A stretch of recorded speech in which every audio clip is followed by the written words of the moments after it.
14 targets in a single game doesn't happen by accident. Not in the NFL, and definitely not on an offense that's supposedly still figuring things out. When Harold Fannin Jr. became the clear focal point, it wasn't just a hot hand situation. It was a message, one that landed loudly inside the building, even if it was never said out loud. Because when one receiver gets force-fed while others fade into the background, the story isn't about who's rising, it's about who's losing trust. That's where the uncomfortable part begins. The Browns didn't just shift targets, they exposed a problem they can no longer ignore.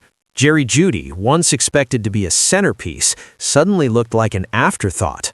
Routes were still being run, snaps were still logged, but the ball wasn't coming his way. And in the NFL, that silence is deafening. You don't stop throwing to a player unless something has already gone wrong behind the scenes. At the center of all this is Shedeur Sanders, a young quarterback whose future is being decided in real time. Every read, every throw, every hesitation matters now. For him, trust isn't optional, it's survival. And when that trust isn't there, quarterbacks adjust fast. They look elsewhere, they simplify, they lock onto the guys who won't let them down. That's how an offense quietly tells you who belongs in the plan and who doesn't. What makes this moment different is timing. This isn't the offseason. This isn't a rebuild window where patience is preached and excuses are tolerated. This is late-season football, where decisions get sharper and margins disappear. The Browns aren't experimenting anymore. They're evaluating. And when evaluation starts, reputations don't protect you, results do. And that's why this shift matters so much. Because this wasn't just a bad game, or a matchup issue, or a coincidence in play calling. It was the first visible crack in something bigger, a warning shot that signaled change was already underway.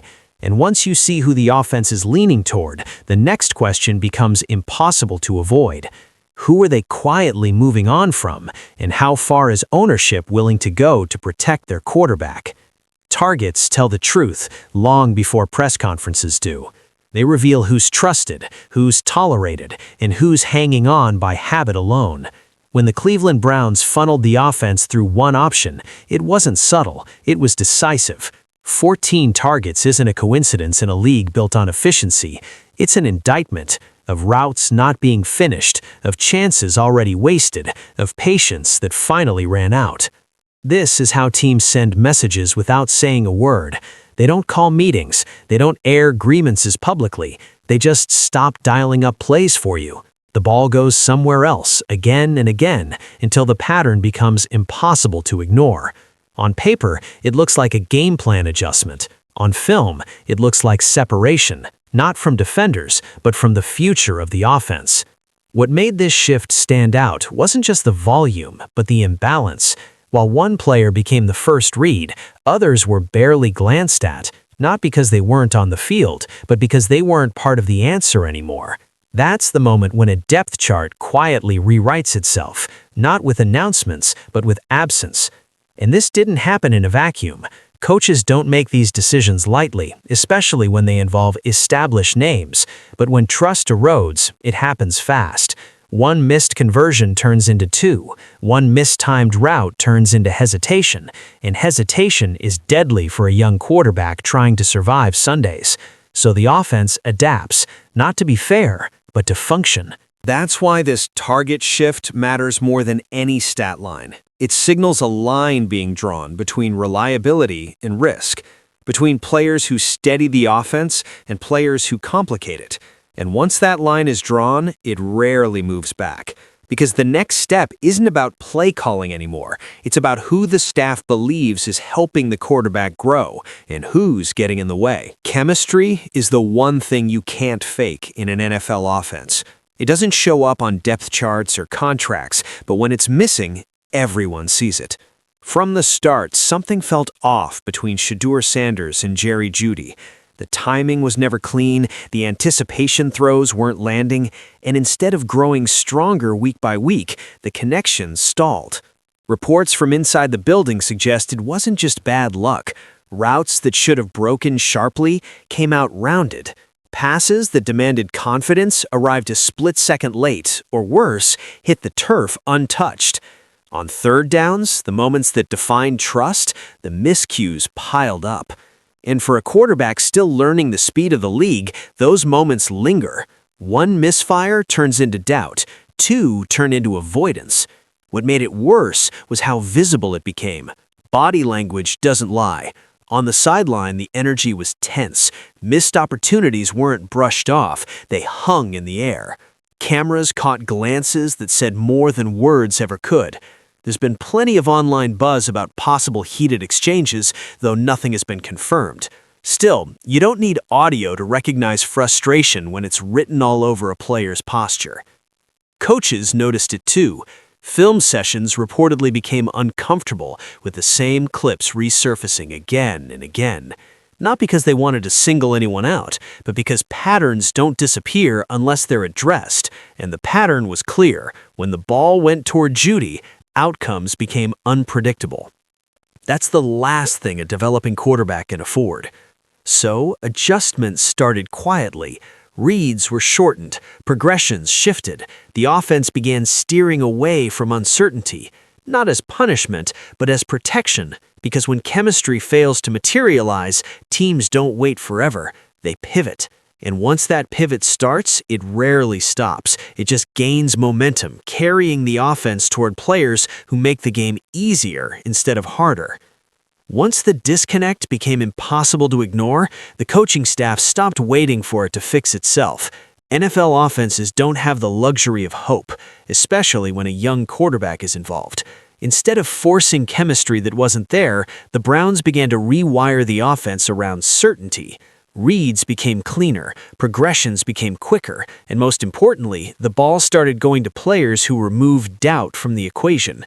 That's where Harold Fannin Jr. quietly entered the picture as more than just a reliable option.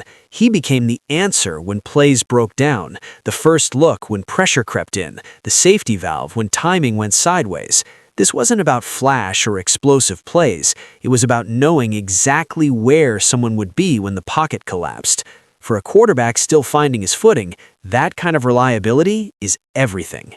Coaches didn't announce this shift. They didn't frame it as a demotion or a benching. They simply adjusted the structure of the offense to minimize risk. That meant fewer extended routes, fewer hesitation throws, and fewer moments where the quarterback had to guess what a receiver might do. Trust was being reassigned in real time, not based on past reputation, but on present execution. The telling part was how natural it looked once the change took hold. The offense didn't suddenly explode, but it stabilized. Sanders looked calmer, his footwork tightened, the ball came out faster. When mistakes happened, they were the result of pressure or coverage, not confusion. That's exactly what coaches want during an evaluation phase. Clean data, clean reads, clean responsibility. And that's when the shift stopped being just tactical and started becoming philosophical. This offense wasn't being built around star power anymore. It was being built around who could help the quarterback grow without complication.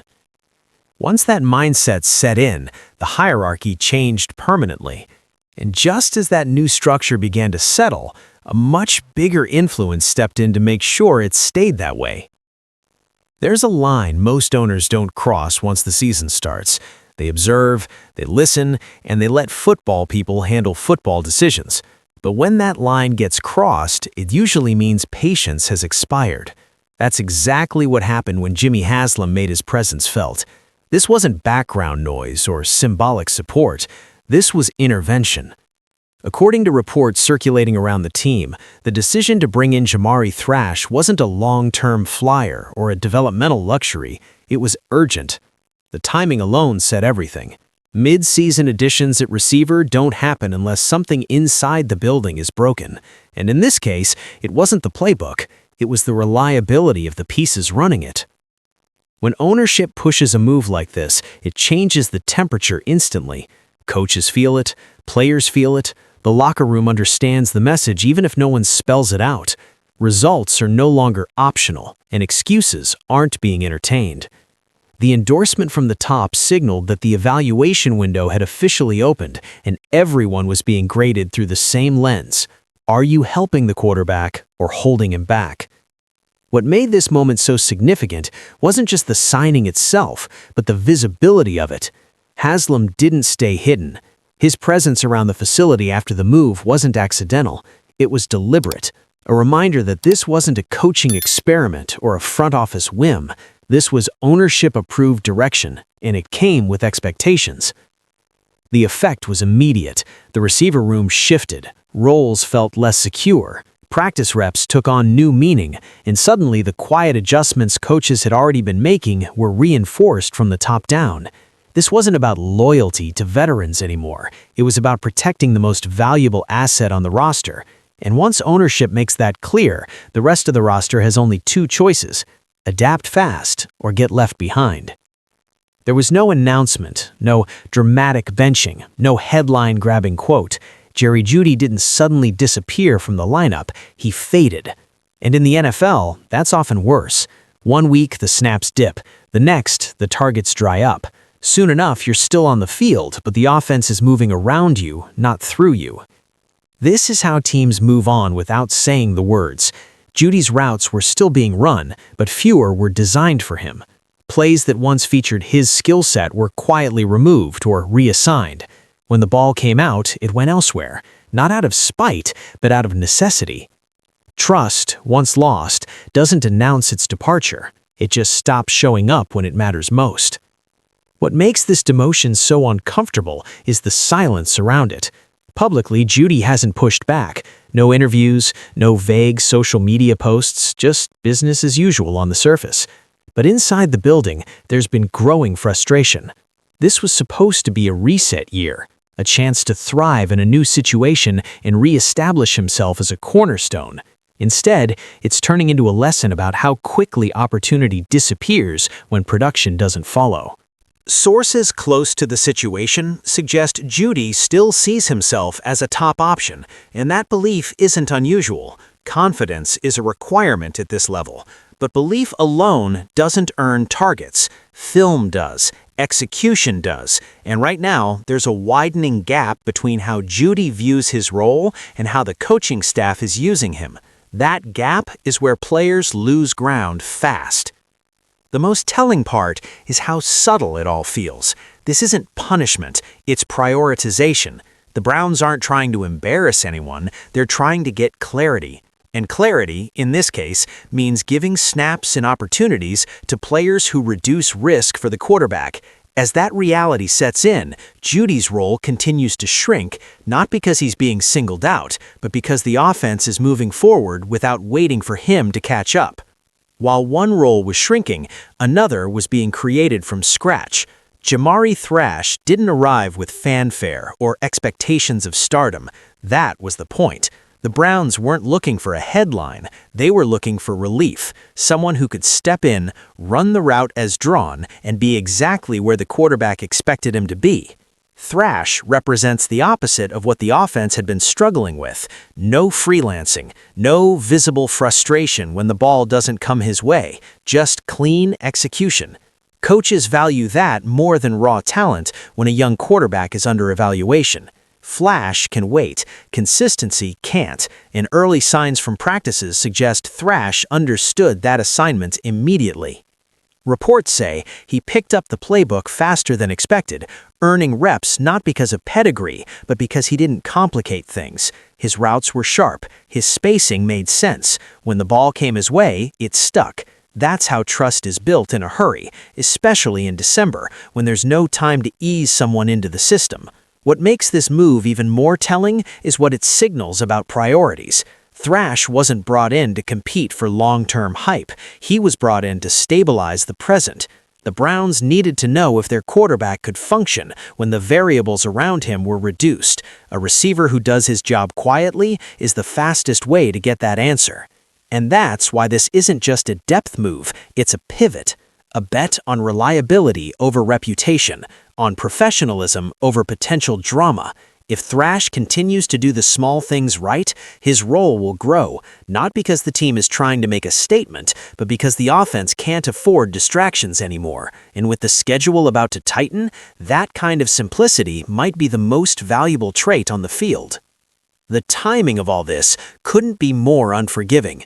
The Browns aren't heading into a soft stretch where mistakes can be hidden or growth can happen quietly. They're walking straight into a 3-game gauntlet that will expose every weakness in the offense. Matchups against the Vikings, Ravens, and Steelers aren't just games on the schedule, they're pressure tests designed to break indecision.